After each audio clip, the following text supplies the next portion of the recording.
Really quickly, just research designs in practice. Just something to note when you're thinking about your research proposals.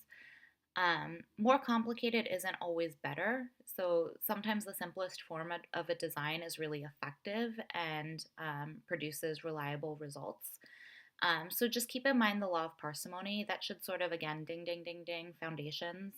So if you don't remember what parsimony is, please look it up. It will be on your BACB exam. But basically, law of parsimony states that we want to rule out all simple and logical explanations prior to moving to more complicated ones. Same with our research designs. If a less complicated research design can be implemented to answer the research question, do it. It you know it controls for a lot of those threats to internal validity, especially that procedural fidelity.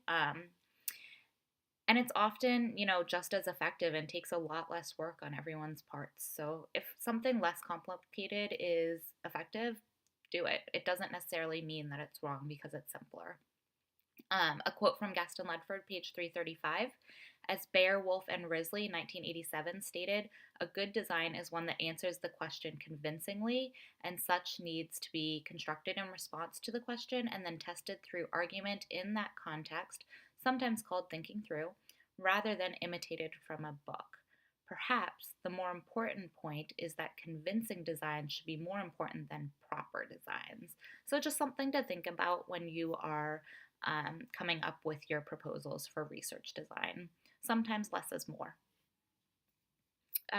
Also, I guess we'll quickly go through weekly challenges, activities, and assignments. So, two key words for this week will be research based intervention and parsimony. And then activities and assignments, continue to do your Gaston Ledford reading, chapter 4.